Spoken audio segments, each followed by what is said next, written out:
I just want to put some respect on these names. These are real people who are struggling to survive in America right now. Their stories need to be told, because their reality is not being represented in our national conversation about poverty. I'm going to read these names, and I want you to picture the faces that go with them. A young woman named Mariah. She works full-time at a restaurant and still had to use food stamps to feed her 2 kids. A single mother named Shameka, who lined up at a soup kitchen in the cold, watched her 5-year-old son get frostbite. On her way to school, she passed a Starbucks and thought, why am I freezing when I could get a coffee and warm up? But she couldn't because she doesn't have enough money. There's a man named Travis who was sleeping in his car with his 2 dogs after losing his job and his house. He would drive around at night to stay warm, eventually crashing at a truck stop where the employees let him shower and gave him blankets. That's a real person with a story that deserves to be told. There's a father named Orlando who was raising 3 kids by himself. When he went to an ATM to take out money for rent, he saw that there wasn't any money in his account. His girlfriend had taken everything.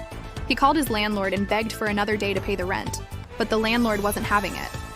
So Orlando left his kids with a note, got in his car, and drove off. He hasn't been heard from since.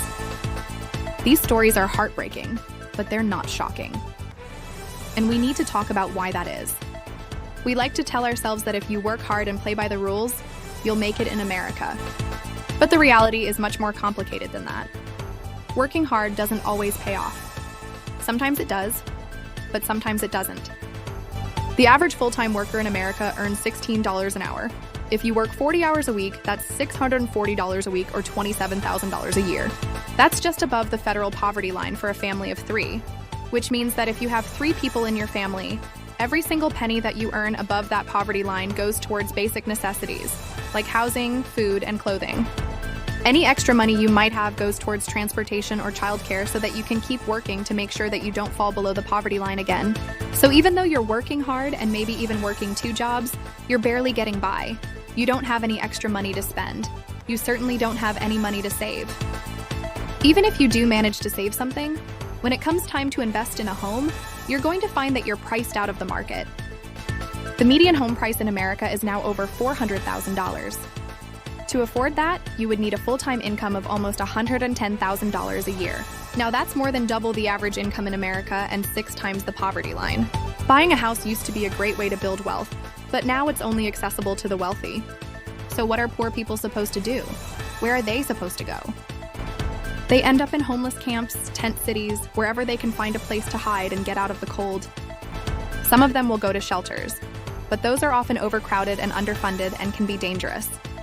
Sometimes the best option is to stay in a hotel. In the United States, we spend billions of dollars a year helping the homeless, but most of that money goes towards law enforcement, not social services. When you call the police to deal with the homeless, they get arrested. They're charged with crimes like begging or sleeping in public. Then they get sentenced to jail or even worse, they're sentenced to community service, which means they have to pick up trash on the side of the road or mow the lawn of some government building. And then they get paid nothing for their work. Our goal shouldn't be to punish people for being poor. Our goal should be to help them get back on their feet. But without access to education, job training, affordable housing, and healthcare, most of them will never escape poverty. It's almost like our system is designed to keep them poor. And it doesn't have to be this way. If we invested in these communities, if we helped these people get access to the things they need, we would see a huge improvement in their lives and in our country. When we take care of our poorest citizens, we all benefit. But until we decide that that's what we want, we can expect more of the same. People working hard, still ending up in tents, families getting by on $16 an hour, people driving around at night to stay warm,